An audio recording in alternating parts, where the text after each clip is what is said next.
ద్వితీయోపదేశ ఖండము 4వ అధ్యాయంలో 4వ వచనం మనం చూద్దాం. ఆ, మీ దేవుడైన యెహోవాను హత్తుకొనిన మీరందరూ నేటి వరకు సజీవులై ఉన్నారు. ప్రతి దేవుని బిడ్డలారా, దేవుడు చాలా చాలా ప్రేమ గలవాడు. మీరు మీ ప్రక్కనున్న వారితో ఈ మాట చెప్పండి: దేవుడు చాలా ప్రేమ గలవాడు. చెప్పారా మీ పక్కన అందరూ? అందరూ చెప్పాలి, దేవుడు చాలా ప్రేమ గలవాడు. హల్లెలూయా. దేవుడు ప్రతి మనిషితో మాట్లాడుతూ ఉంటాడు.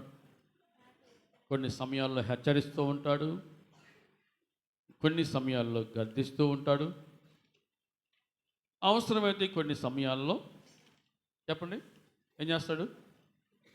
శిక్షిస్తూ ఉంటాడు. దేవుని నామానికి మహిమ కలుగునుగాక. 4వ అధ్యాయంలో మనం చూస్తూ ఉన్నాం. 4వ వచనంలో మీ దేవుడైన యెహోవాను హత్తుకొనిన మీరందరూ నేటి వరకు సజీవులై ఉన్నారు. సజీవులై ఉన్నారు అంటే అర్థం ఏంటమ్మా? చెప్పాలి. సజీవులై ఉన్నారు అంటే అర్థం ఏంటి? బ్రతికి ఉన్నారు అని అర్థం. దేవుని నామానికి మహిమ కలుగునుగాక. బ్రతికి ఉన్నారు. ప్రతి దేవుని బిడ్డలారా, ఇది కేవలం దేవుని కృప. మనం బ్రతికి ఉన్నామంటే,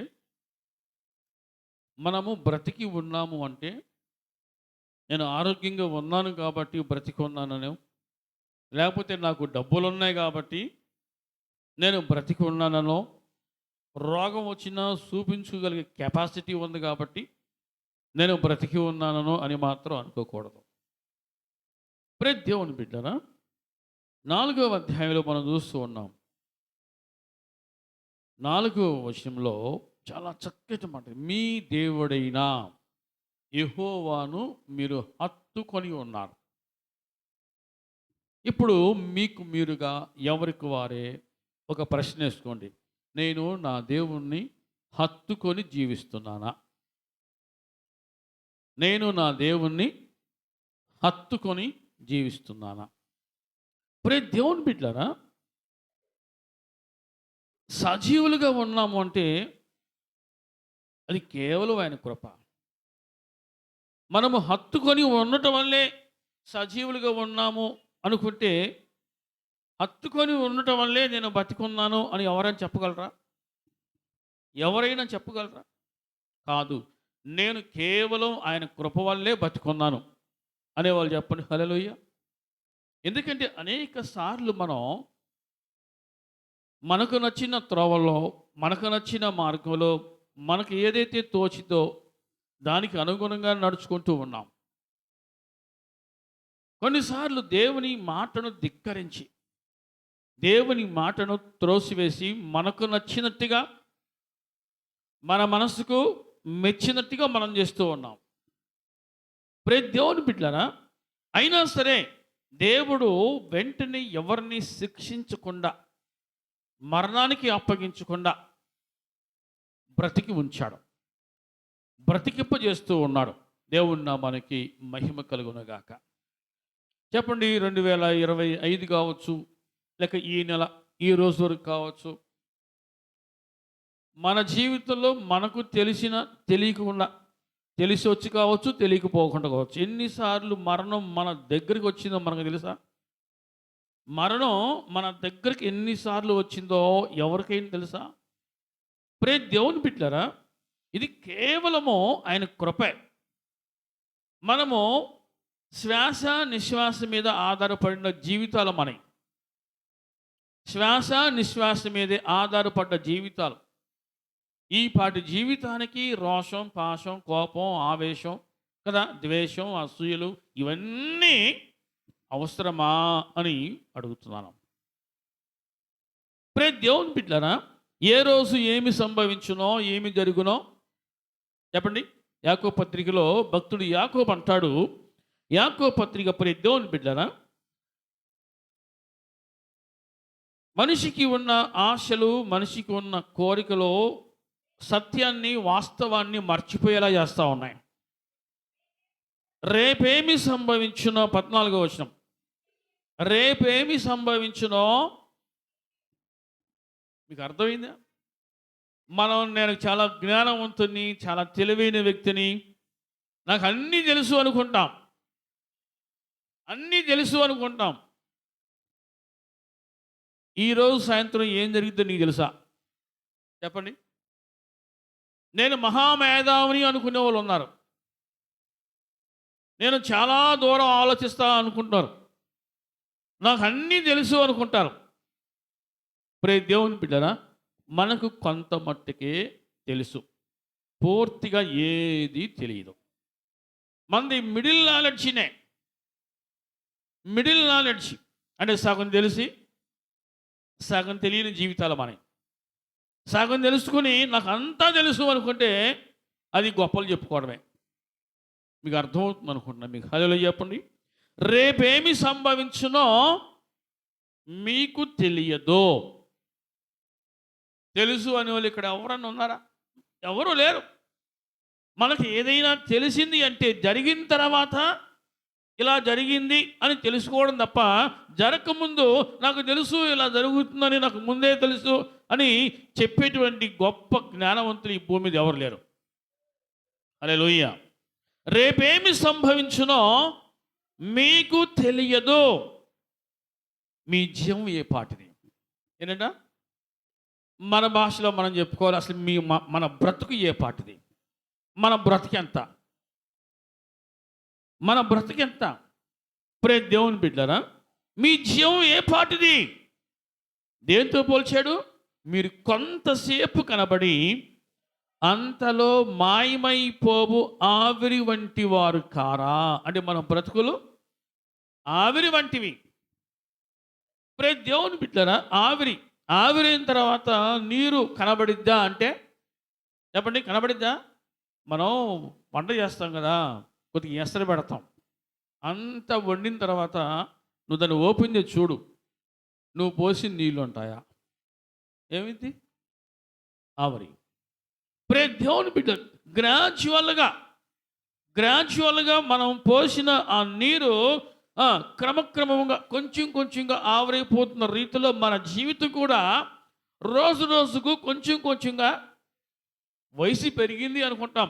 సేమ్ టైం మనకు వయసు కూడా తరుగుతుంది. మీకు అర్థమవుతుంది అనుకుంటాం. మీకు వయసు పెరిగింది అనుకుంటాం, సేమ్ టైం మనకు వయసు కూడా తరిగిపోతుంది. మన ఆరోగ్యం తగ్గిపోతూ ఉంది. దేవుని వాక్యము హెచ్చరిస్తుంది, మీరు కొంతసేపు కనబడి అంతలో మాయమైపోవు ఆవిరి వంటి వారు కారా? దేవుని బిడ్డ, మనం ఇంకా బ్రతికి ఉన్నామంటే చెప్పండి, ఆయన కృప అని ప్రతిదినము కూడా ఆయనకు కృతజ్ఞతాస్తుతులు చెల్లించాలి. చాలాసార్లు ఒక్కొక్కరికి, ఇక్కడ ఉన్న వారికి ఒక్కొక్కరికి 20 ఏళ్ళు, 40 ఏళ్ళు, 30 ఏళ్ళు, 45, 50, 60 వచ్చిన వాళ్ళు ఉన్నారు. చెప్పండి, ఒక్కసారిగా పైన ఒక్కసారైనా చచ్చిపోతూ పోలా అనే ఆలోచన రాని వాళ్ళు ఎవరైనా ఉన్నారా? నిజం చెప్పండి. అసలు ఈ బాధలన్నీ ఎందుకు?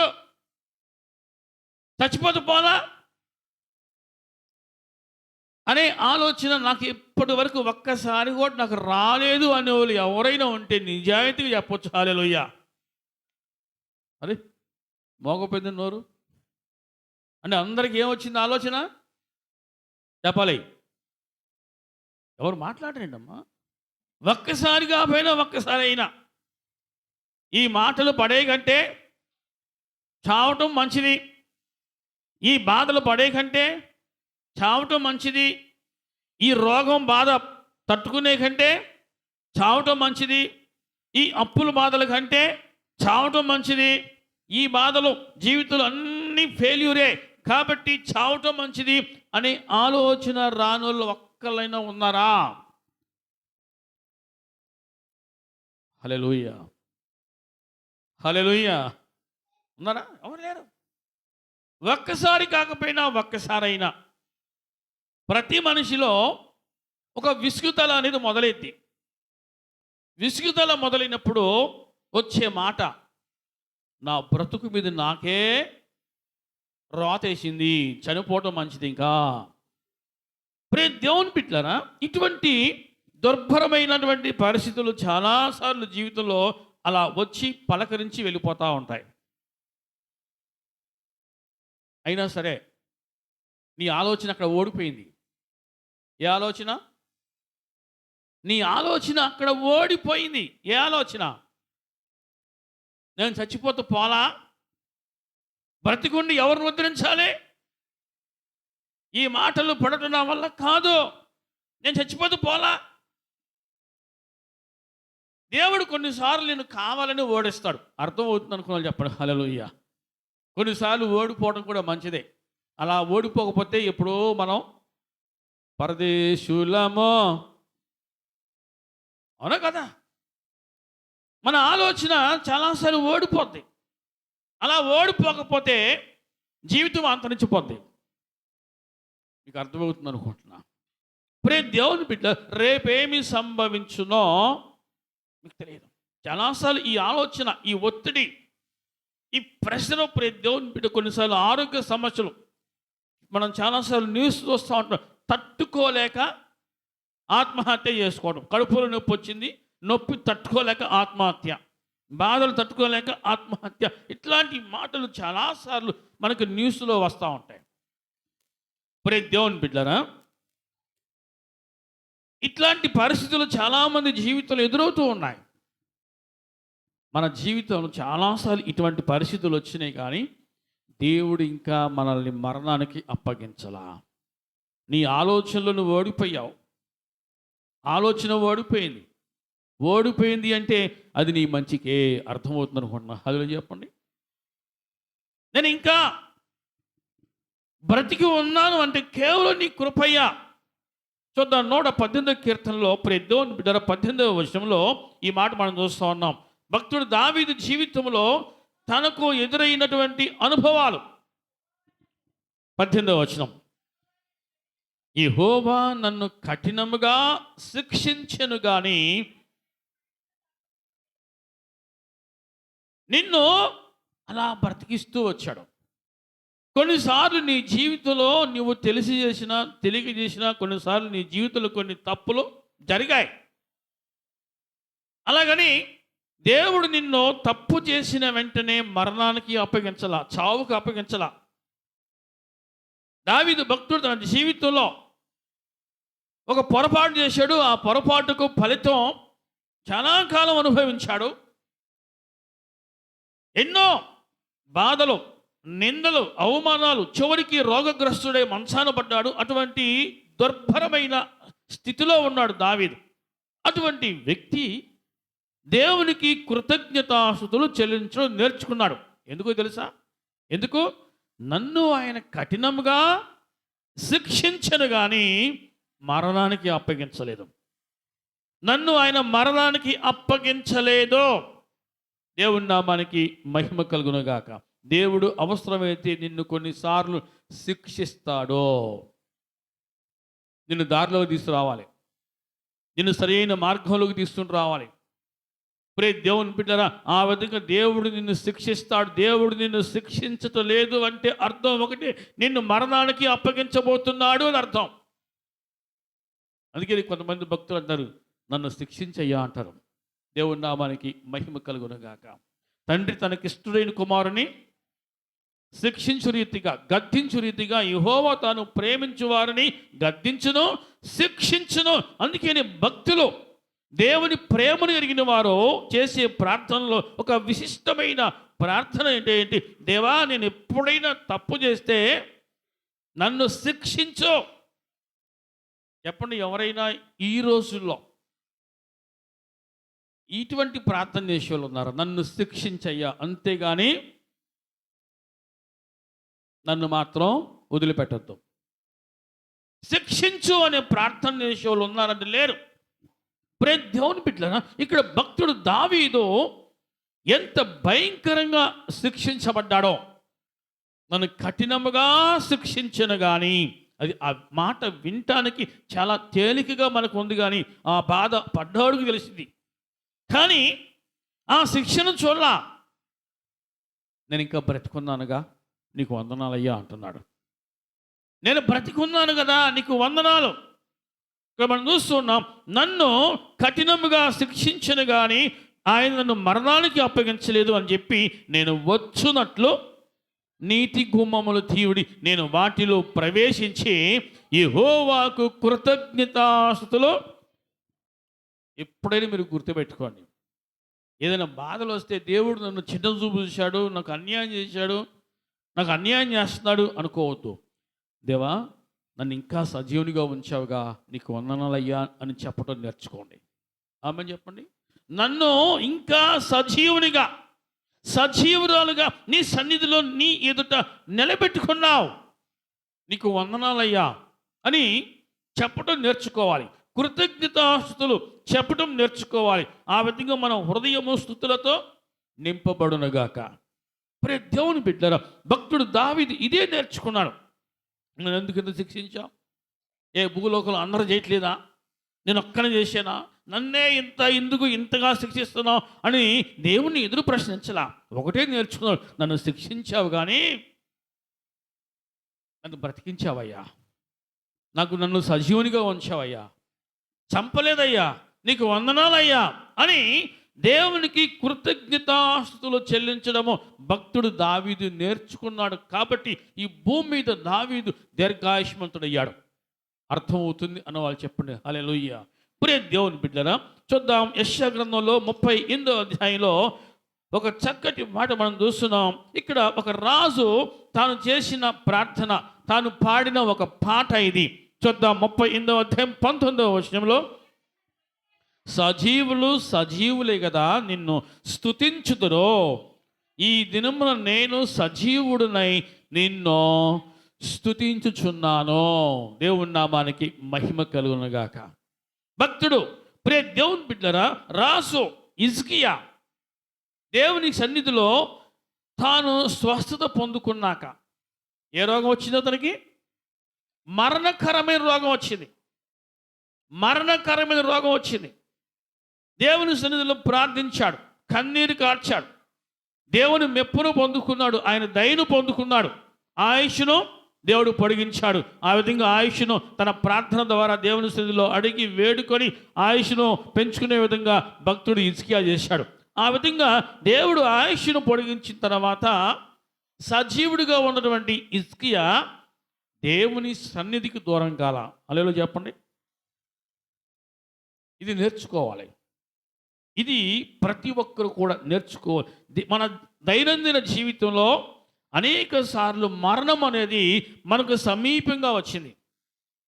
మనకు సమీపంగా వచ్చినా సరే మరణము మనల్ని మృంగివేయకూడనట్లు దేవుడు తన హస్తాలతో మనల్ని భద్రపరిచి సంరక్షించాడు. దేవుని బిడ్డలారా, ఆ విధంగా సజీవులుగా ఉన్న మనము, సజీవుడిగా ఉన్న ఆయనను స్తుతించడము మన జీవితంలో ఒక భాగమై ఉండునుగాక. నేను కాబట్టి తప్పించుకున్నా, నేను కాబట్టి కాపాడబడ్డాను అనుకోవద్దు. ఇది కేవలం నీ కృపయ్యా అనుకోవాలి. హల్లెలూయా. ఇది కేవలం నీ కృప. దేవుని బిడ్డ, రేపేమి సంభవించునో నాకు తెలియదు అనుకోవాలి ఎవరికి వాళ్ళే. అమ్మయ్యా, ఈరోజు నేను తప్పించుకున్నా, ఓ నా ప్రాణమా ఇక ఎగురు, ఇక గంతులే అనుకోవద్దు. మళ్ళీ రేపు ఇంకో దినం ఉంది. ఈరోజు తప్పించబడ్డావు, తప్పించబడ్డ నీవు దేవుని స్తుతించాలి. స్తుతించకుండా 9 మంది కుష్ఠరోగులు లోకంలోకి మరలా ఎలా వెళ్ళిపోయారో, దేవుని బిడ్డరా, వారికి ఒక విషయం తెలియదు. ఏ విషయం వారు గ్రహించలేదని, రేపేమి సంభవించు అంటే రేపు అనేది ఇంకొకటి ఉంది, రేపేమి సంభవించినో వారు గ్రహించలా, వారు వెళ్ళిపోయారు. ప్రభు ఏమన్నాడు? దీన్ని ఒక్కడు తిరిగి వచ్చేయండి, మిగతా 9 మంది ఎక్కడా? వారి జీవితంలో దేవుని బిడ్డలు బ్రతికి ఉండి కూడా సచ్చిన స్థితిలో ఉన్నారు. బ్రతికి ఉండి కూడా ఎండిన స్థితి, నలిగిపోయిన స్థితి. అటువంటి స్థితిలో వారు ఉండి, దావీదు కుమారుడా నన్ను కనికరించు, నన్ను కరుణించు అని వేడుకున్నారు, కేకలేశారు. ప్రభు కనికరించాడు, ప్రభు వారిని ముట్టాడు. 10 మంది శుద్ధులయ్యారు. కానీ తిరిగి వచ్చింది ఎంతమంది చెప్పండి? ఒక్కడే తిరిగి వచ్చాడు. మిగతా 9 మంది ఎక్కడా అని అడుగుతున్నా ప్రభు. ఈనాడు ప్రియ దేవుని బిడ్డలు చాలామంది స్వస్థత పొందుకుంటున్నారు, దేవుని కృపను బట్టి మేలులు పొందుకుంటున్నారు. కానీ దేవునికి దూరం అయిపోతున్నారు. 9 మందిలో ఉన్నారు, ఆ గ్రూపులో చేరుతున్నారు. ఏ గ్రూపులో?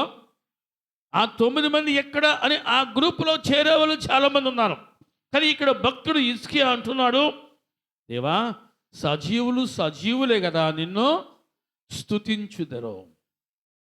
మరణకరమైన రోగం వచ్చింది, నయం కాని వ్యాధి. దేవుడు డిసైడ్ చేశాడు. ఏమని చెప్పాడు చూద్దాం. 38వ అధ్యాయంలో 1వ వచనం ఉంది. యెషయా అతని యొద్దకు వచ్చి, నీవు మరణమవుచున్నావు, నువ్వు బ్రతుకవు గనుక నీ ఇల్లు చక్కబెట్టుకో, నీ ఇల్లు చక్కబెట్టుకో, నువ్వు బ్రతకవు, నీవు మరణమవుతావు అని దేవుడు డిసైడ్ చేశాడు, దేవుడు నిర్ణయించాడు. అంతవరకు హిజ్కియాకు తెలియదు చచ్చిపోతానని, లోపల రోగం పెరుగుతుందని తెలియదు. లోపల ఏ రోగం పెరుగుతుందో ఇక్కడ ఉన్న వారికి ఎవరికి తెలియదు, లోకంలో ఉన్న వారికి ఎవరికి తెలియదు. ప్రే దేవుని బిడ్డలారా, ఇక్కడ హిజ్కియాకు లోపల రోగం పెరుగుతుందనే విషయం కూడా బహుశా హిజ్కియా గ్రహించలేదేమో.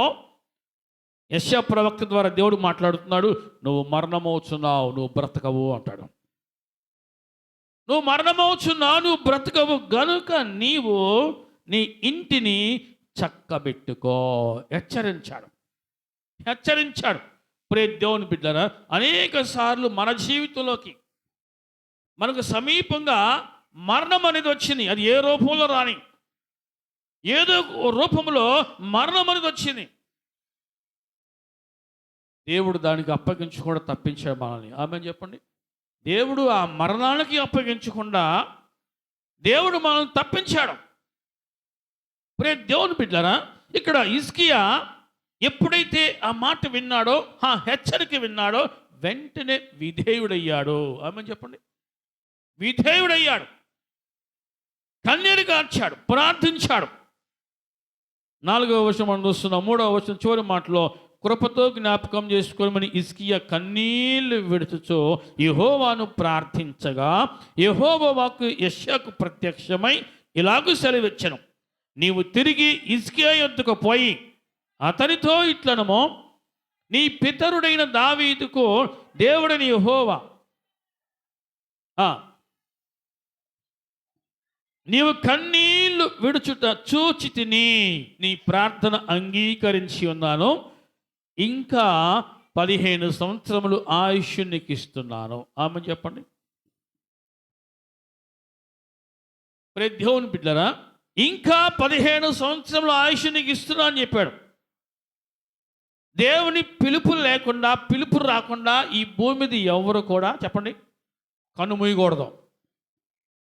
కన్ను మూయకూడదు.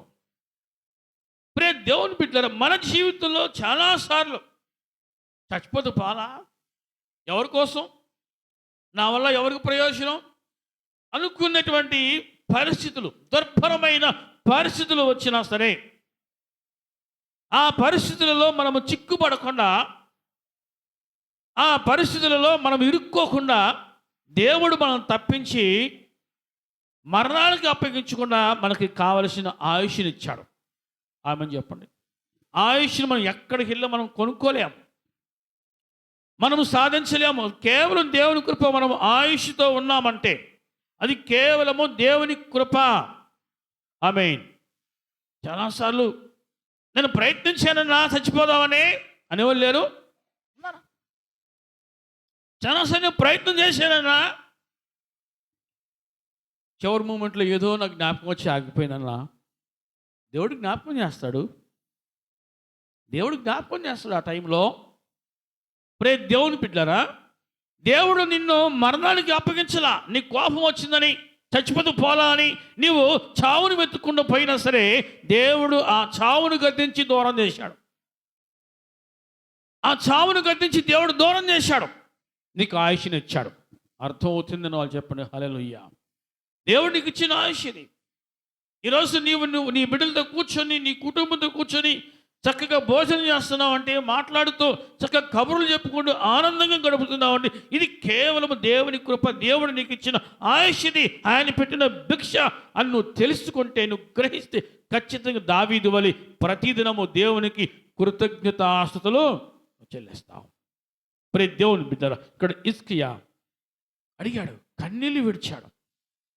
కన్నీళ్ళు కృపతో నన్ను జ్ఞాపకం చేసుకోయ్యా అని అడిగాడు. అంతే, దేవుడు ఆయుష్ను పొడిగించాడు. ఆయుష్ను పొడిగించిన తర్వాత, రోగం తగ్గిపోయిన తర్వాత 9వ వచనం చూస్తున్నాం. యూదా రాజైన హిజ్కియా రోగి అయి ఆరోగ్యము పొందిన తరువాత అతడు రచించిన పాట ఇది. ఆరోగ్యము పొందిన తర్వాత, ప్రతి దేవుని బిడ్డరా, స్వస్థత పొందుకున్నాక, విడుదల పొందుకున్నాక, మేలు పొందుకున్నాక, కృప వెంబడి కృపను పొందుకున్నాక నువ్వేం చేస్తున్నావు ఈరోజు? ఏం చేస్తున్నావు ఈరోజు? ఐఎమ్ సో బిజీ అండి అని వెళ్ళారు. నేను చాలా బిజీ అయిపోయానండి. దేవుడు నీకు ఆయుష్ని ఇవ్వబట్టేగా, దేవుడు నిన్ను కాపాడబట్టే కదా నువ్వు ఈరోజు సజీవునిగా ఉంది. ప్రియ దేవుని బిడ్డలారా, హిజ్కియా ఆరోగ్యం పొందిన తర్వాత ఈ పాట రాశాడు. ఆ విధంగా దేవుణ్ణి కీర్తిస్తూ ఘనపరుస్తూ ఉన్నాడు. దేవుని యొక్క సర్వాధికారము ఎటువంటిదో ఈ మాట చూస్తున్న 13వ వచనంలో. ఆయన దేవుడు ఎటువంటి సర్వాధికారో చూద్దాం. ఉదయమగు వరకు ఓర్చుకుంటుని సింహము ఎముకలు విరుచున్నట్లు నొప్పి చేత నా ఎముకలన్నీ విరువబడినో, ఒక్క దినములోగానే నీవు నన్ను సమాప్తి చేయదు. దేవుడు అనుకుంటే నో కేస్. మీకు అర్థం కాల? No case, no enquiry. దేవుడు ఒక మనిషిని తీసేయాలనుకుంటే ఇక ఎంక్వైరీ లేవు. దేవుని బిడ్డ, ఇక్కడ భక్తుడు హిజ్కియా అంటున్నాడు, ఒక్క దినములోగానే నీవు నన్ను సమాప్తి చేయదు అయ్యా. నువ్వు అనుకుంటే నా బ్రతికేంతో నాకు అర్థమైపోయింది. ఒక్క రోజులోనే నీవు నన్ను సమాప్తి చేయగలవు. మీకు చాలాసార్లు ఒక మాట జ్ఞాపకం చేశా. మన పాదం ఈ భూమి మీద ఉన్నంతకాలం, ఓ నా ప్రాణమా తినుము, త్రాగము, సుఖించుము, ఆనందించుము, ఎంజాయ్ చేయి, ఎంటర్టైన్మెంట్, ఇవన్నీ కోరుకుంటాం, ఆనందిస్తూ పొందుకుంటూ ఉంటాం. కానీ ఒక టైం వస్తుంది, ఈ భూమి మన మీద పడే టైం, ఈ మట్టి మన మీద పడే టైం. దేవుని బిడ్డలకు చాలా గుర్తుంచుకోండి, ఒక్క దినములోగానే దేవుడు ఎవరినైనా తుదముట్టించగలడో అర్థమవుతుంది అన్న వాళ్ళు చెప్పండి హల్లెలూయా. ఆయన ఎవరిని కూడా వెంటనే మొత్తే సమయం ఒకటి వస్తుంది. ఎవరైతే తప్పించుకుంటారో వారు ధన్యులు అవుతారు. ఆ తప్పించుకునే సమయం దేవుని బిడ్డ అందరికీ కూడా దొరకదు. ఎవరైతే ఆయన కనికరం కొరకు వేడుకుంటారో, ప్రార్థిస్తారో, బ్రతిమలాడతారో, దేవుడు వారికి ఇస్తాడు ఆ సమయం కూడా, తప్పించుకునే సమయం. ఆ విధంగా తప్పించుకున్న వాళ్ళు ఎవరు ఉన్నారు బైబిల్లో? ప్రాణం పోతున్న సమయంలో, ప్రాణం పోయే టైంలో తప్పించుకున్న వారు ఉన్నారు. ఎవరు తెలుసా? కొరహు కుమారులు.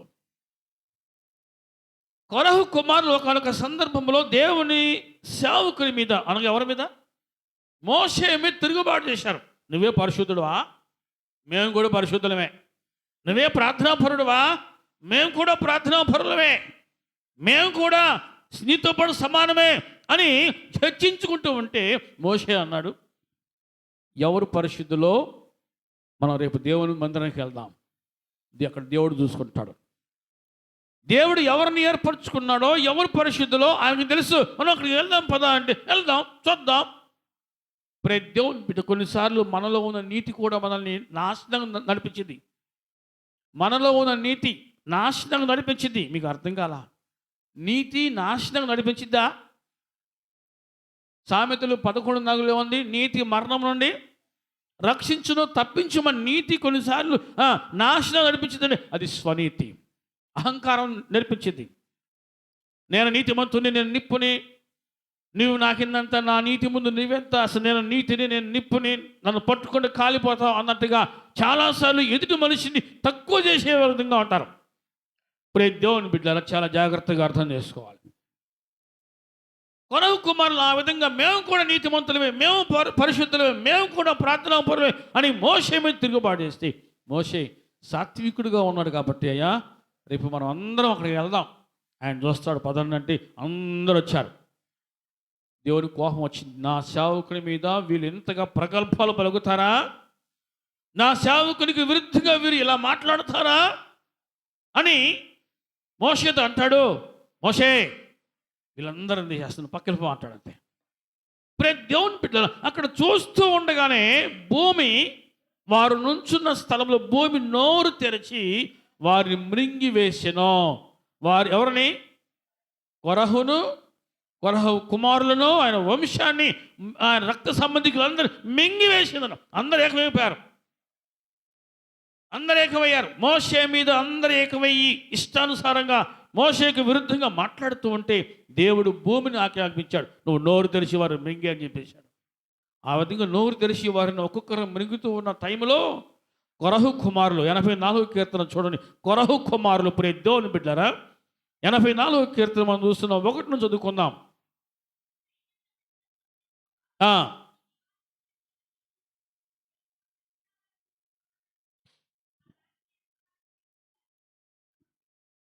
పైన ప్రధాన గాయకునికి అనే దగ్గర గిత్తి తను రాగం మీద పాడదగినది కొరహు కుమారుల కీర్తన అని చెప్పి 3వ వచనంలో సైన్యములకు అధిపతికి యెహోవా నా రాజా నా దేవా, నీ బలిపీఠమునొద్దనే పిచ్చుకలకు నివాసం దొరికినయ్యా, పిల్లలు పెట్టుటకు వాన కోవెలకు గూటి స్థలము దొరికెను, నీ మందిరమునందు నివసించువారు. దేవుని బిడ్డలు అక్కడ దేవుని ఉగ్రత వారి మీద దిగి వచ్చినప్పుడు తప్పించుకుని అక్కడ నుంచి పారిపోయి వచ్చి వీళ్ళు ఎక్కడికి వెళ్ళారంటే దేవుని మందిరంలోకి పోయారు. కొరహు కుమార్ ఒకరిద్దరు బతుకున్నారు. వాళ్ళు దేవుని మందిరంలోకి వెళ్ళయ్యా, మేము పిచ్చుకలు లాంటి వాళ్ళం అయ్యా. ఏమంటున్నారు?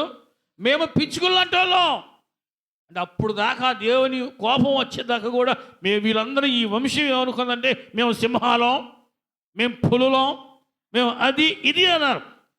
కళ్ళు తెరిచిన తర్వాత వాళ్ళ స్టేటస్ ఏంటంటే ఏంటంట, మేము పిచ్చుకులమయ్యా, నీ బలిపీఠమునొద్దనే పిచ్చుకలకు నివాసం దొరికెనో, తప్పించుకున్నారు. దేవుని పిల్లలు ఆ విధంగా వారు సజీవులయ్యారు. సజీవులై ఈ 84 కీర్తనలో మనం చూస్తున్నాం. 10వ వచనంలో నీ ఆవరణలో ఒక్క దినము గడుపుట 1000 దినాల కంటే శ్రేష్టమయ్యా.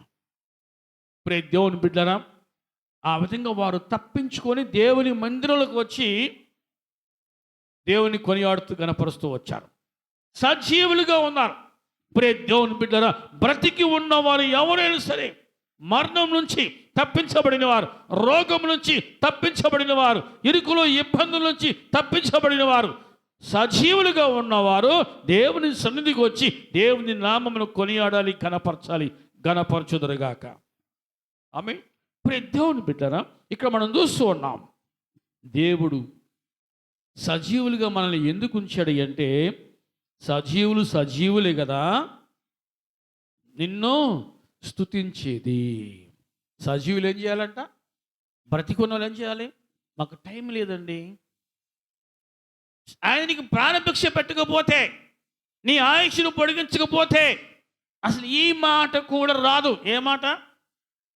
మాకు టైం లేదండి అనే మాట కూడా రాదు. ఒక్కసారి నువ్వు వెనక్కి తిరిగి నిదానించి ఆలోచించో.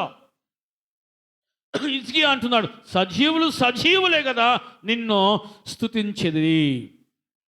అంటే సజీవులుగా ఉన్న మనము, సజీవుడిగా ఉన్న ఆయనను ప్రతిదినం ఏం చేయాల్సా? మనం బ్రతికి ఉండేదే ఆయనను స్తుతించుట కొరకు.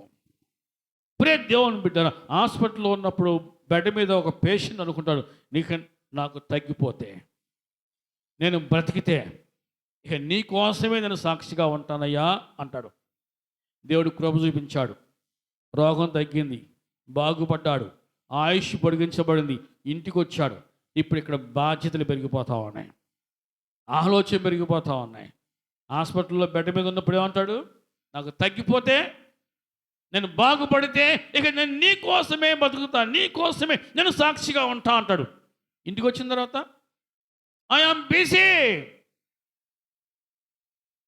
నో టైం, తినటానికి కూడా నాకు టైం లేదు అనేవాళ్ళు లేరు. మర్చిపోతాం. ప్రే దేవుని బిడ్డలారా, ఇక్కడ హిజ్కియా అంటున్నాడు, అయ్యా సజీవులు సజీవులే కదా నిన్ను స్తుతించేది. ఈరోజు నేను బ్రతికి ఉన్నానంటే ఇది కేవలం నీ కృప. మరణకరమైన రోగం చేత పీడించబడుతుంది నన్ను కృపతో జ్ఞాపకం చేసుకొని నన్ను నా రోగం నుంచి విడిపించి, చావు నుంచి తప్పించి నన్ను సజీవునిగా ఉంచావయ్యా. నువ్వు అనుకుంటే ఏదైనా నువ్వు చేయగలవు. ఏదైనా. ఇక్కడ 13వ వచనం వస్తున్న ఒక్క దినములోగానే నీవు నన్ను సమాప్తి చేయగలవు. తెలుసా మీకు ఈ విషయం? తెలుసా? దేవుడికి కోపం వస్తే పరిస్థితులన్నీ, అవకాశాలన్నీ నువ్వు వినియోగించుకోకపోతే ఎవరైనా సరే ఒక్క రోజులోనే మన జీవితం అంతరించిపోద్ది అంటున్నాడు. తెలుసా మీకు ఈ విషయం? ప్రే దేవుని బిడ్డరా, చచ్చిపోయిన తర్వాత ఎవరైనా సరే ఇక ఉంచడం, తీసేయండి అంటారు అంతే. మన భాషలో మనం చెప్పుకోవాలంటే 3వ రోజు మురుగు చుట్టం అంట. ఇదే 3వ రోజు ఇంటి ముందు ఉంచలేక. ఇప్పుడు కాలం మారిపోయింది, 2 రోజులు కూడా లేదుక. పొద్దున అయిపోయి సాయంత్రం తీసేయటమే. అంత బిజీ అయిపోయారు లైఫ్. ప్రే దేవుని బిడ్డరా, ఒక్క దినములోగానే నీవు నన్ను సమాప్తి చేయగలవు.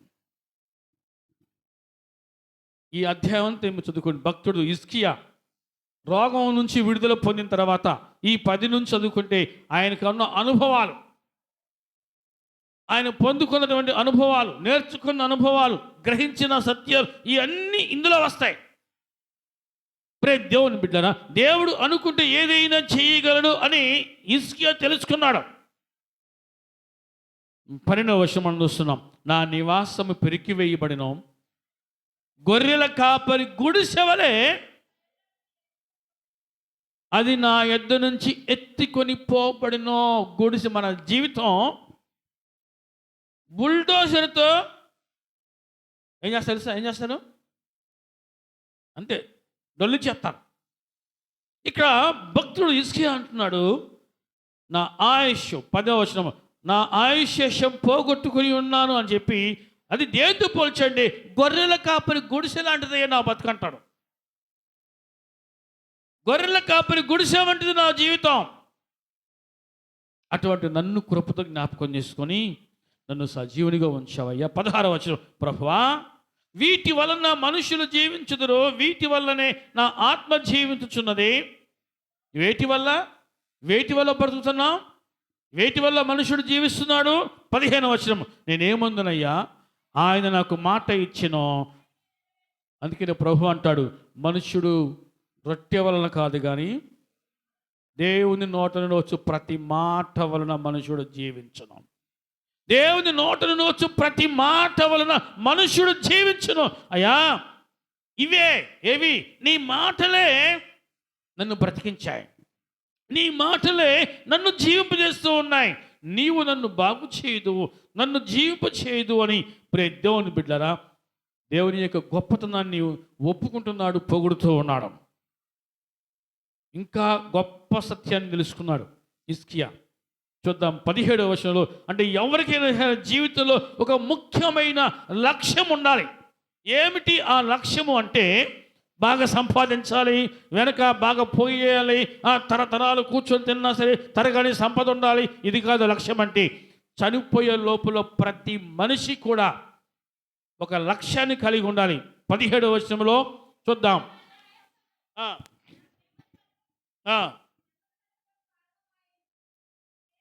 నీ ప్రేమ చేత నా ప్రాణమును నాశనమును గోతి నుండి విడిపించితివి, నీ వీపు వెనుక తట్టు నా పాపములన్నీయో నీవు పారవేసితివి. ఆమేన్. నీ వీపు వెనుక తట్టు నా పాపములన్నీ నీవు పారవేసితివి. ఏమర్థం మనకి? ప్రియ దేవుని బిడ్డనా, ఏ రోజు మరణము ఎప్పుడు ఎలా వస్తుందో ఎవరికి తెలియదు. దేవుని వాక్యం మనకి ఏం నేర్పిస్తుందంటే పాపము లేని వ్యక్తిగా కనుమయ్యాలి. అది కడగబడిన వ్యక్తిగా, యేసు రక్తములో కడగబడిన వ్యక్తిగా, ప్రతి పాపము నుంచి నువ్వు విడుదల పొందుకున్న వ్యక్తిగా ప్రశాంతంగా కన్నుమొయ్యాలి. ఇదే లక్ష్యం. ఇంతకు మించిన గొప్ప లక్ష్యం భూమి మీద ఏది లేదో. దేవదూతలు వచ్చి మనల్ని పరలోకాన్ని తీసుకుని పోవాలంటే ఈ భూమి మీదే మనము శుభ్రంగా కడగబడాలి. మన పాపములన్నీ కడిగివేయబడాలి, తుడిచివేయబడాలి. అది లక్ష్యం అవ్వాలి. ప్రియ దేవుని బిడ్డలారా, ఆ లక్ష్యాన్ని నువ్వు చేరుకోవాలి. అంతకు మించిన గొప్ప లక్ష్యము మరొకటి లేదు. పాపమును పోగేసుకుంటే ఇక్కడ మనం చూస్తున్నాం యెషయా గ్రంథంలో ఒక మాట మీకు జ్ఞాపకం చేసి ముగిస్తాం. ప్రియ దేవుని బిడ్డలారా, యెషయా గ్రంథం 30వ అధ్యాయము 1వ వచనం చదువుకుందాం. యెహోవాకి ఇదే లోబడని పిల్లలకు శ్రమ, పాపములకు పాపము కూర్చుకున్నట్లుగా. ఇప్పుడు మనిషి చేసే పనేంటి? పాపానికి పాపం పోగేసుకుంటున్నాడు.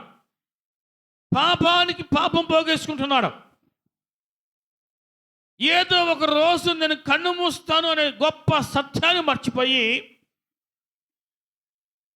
నేను కూడా ఒక రోజున సమస్తాన్ని విడిచిపెడతాను అనే విషయము వాస్తవాన్ని మర్చిపోయి మనిషి ఏం చేస్తున్నాడు అంటే పాపానికి పాపాన్ని పోగేసుకుంటున్నాడు, మూట కట్టుకుంటున్నాడు. ఆ మూట కట్టుకొని భుసం మీద వేసుకొని కన్ను మూస్తే దేవదూతలు వచ్చి నేను పరలోకాన్ని తీసుకెళ్తారా? ప్రే దేవుని బిడ్డరా, we should have a great goal, aim. మన జీవితంలో గొప్ప లక్ష్యము మనము కలిగి ఉండాలి. అది మనము రీచ్ అవ్వాలి, చేరుకోవాలి. ఇక్కడ హిజ్కియా అంటున్నాడు, అయ్యా నీ వీపు వెనుక తట్టు నా పాపములన్నీ నువ్వు పారవేసితివి. నువ్వు కడగబడాలి. ఆ విధంగా నువ్వు సజీవునిగా ఉండాలి. నువ్వు బ్రతికి ఉన్నంతకాలం నువ్వు ఫస్ట్ ప్రారంభంలో అయ్యా నేను పాపినయ్యా అని ప్రార్థన చేసి మొదలుపెట్టావు. దేవుడు కృప చూపించాడు. తన పరిశుద్ధ రక్తంతో నిన్ను కడిగి శుద్ధునిగా చేశాడు, పరిశుద్ధునిగా చేశాడు. మళ్ళీ చనిపోయే టయానికి వచ్చేసరికి నేను పాపినయ్యా అంటే ఎలా ఉంటుంది? మీకు అర్థమవుతుంది అనుకుంటున్నా. మీకు హల్లెలూయా చెప్పండి.